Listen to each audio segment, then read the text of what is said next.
రాష్ట్ర వ్యాప్తంగా వైభవంగా జరుపుకోవాలని ఒకటి, రెండు మహబూబ్ నగర్లో ఈ కార్యక్రమానికి హాజరు కావాల్సిందిగా కూడా అందరినీ కోరుతా ఉన్నారు. కృష్ణన్న ప్రెస్ మిత్రులు మీకు లైవ్ ఇచ్చేస్తారు, దయచేసి మైకులు ఇక్కడ పెట్టి మీరు అటు వెళ్ళిపోవచ్చు. మీరు వెనక్కి వెళ్ళండి అన్న, మైక్స్ ఇక్కడ పెట్టి మీరు వెళ్ళిపోండి.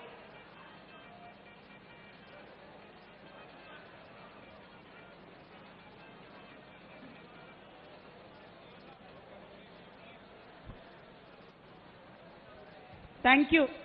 ఉమ్మడి మెదక్ జిల్లా చారి గారు ధన్యవాదాలు, జైరాబాద్ నుండి మీరు అందరూ వచ్చినందుకు.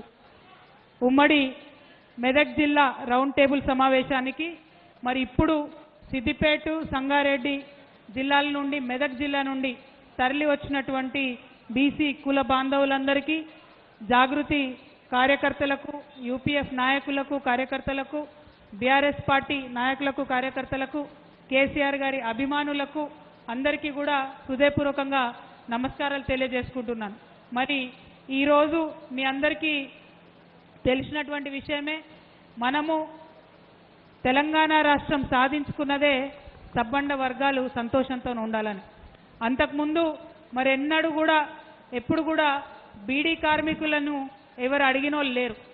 తెలంగాణ రాష్ట్రం రాగానే బీడీ కార్మికులకు 2000 పెన్షన్ చేసుకున్నాం మనం. ఇప్పుడు వచ్చినటువంటి కాంగ్రెస్ ప్రభుత్వం ఏం చెప్పింది మనకు, మేము అధికారంలోకి వస్తాం రాగానే 4000 రూపాయలు ఇస్తామని చెప్పింది.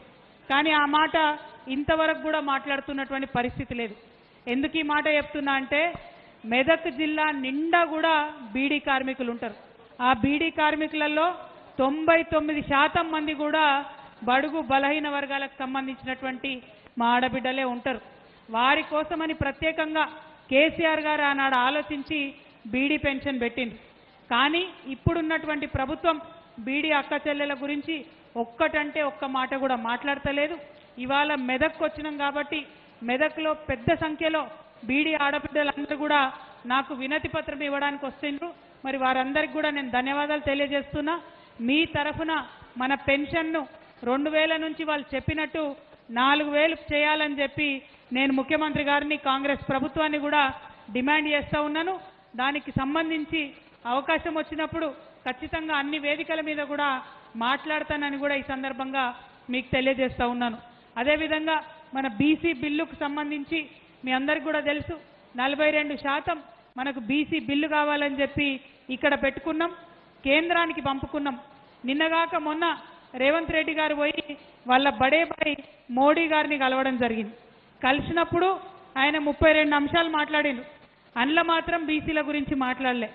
అందులో మాత్రం మరి బీసీ బిల్లు మీ దగ్గర ఉంది, దాన్ని మీరు తొందరగా పాస్ చేసి పంపండి అని మాట్లాడలే. అంటే ఈ రాష్ట్రంలో ఉన్న 32 అంశాలు కూడా రేవంత్ రెడ్డి గారికి గుర్తొచ్చిరు. కానీ రాష్ట్ర జనాభాలో దాదాపు 56% ఉన్నటువంటి బీసీలు గుర్తు రాకపోవడం నిజంగా కూడా చాలా దారుణం. రేవంత్ రెడ్డి గారిని మేము డిమాండ్ చేస్తూ ఉన్నాం, మీరు తక్షణమే బీసీ బిల్లు పాస్ చేయాలని చెప్పి అఖిలపక్షం తీసుకుపోతారా, లేకపోతే మీరు ఒక్కరే కాంగ్రెస్ పార్టీ తరఫున పోతారా, కేంద్ర ప్రభుత్వం మీద మీరు ఒత్తిడిని తీసుకురమ్మని చెప్పి నేను రేవంత్ రెడ్డి గారిని డిమాండ్ చేస్తూ ఉన్నా. మీరు ఒత్తిడి తీసుకురాకపోతే మేమైతే ఆగం, మేము ఒత్తిడి చేస్తూనే ఉంటాం కంటిన్యూస్గా. ఆ ఒత్తిడిలో భాగంగానే మెదక్ జిల్లా కేంద్రంగా జూలై 17 నాడు మరి రైలు రోకో చేస్తామని చెప్పినాం. ఖచ్చితంగా రాష్ట్ర వ్యాప్తంగా అన్ని చోట్ల కూడా రైలు రోకో చేస్తాం. తెలంగాణ వ్యాప్తంగా కూడా రైలు బంద్ అయ్యేటట్టు చేస్తాం.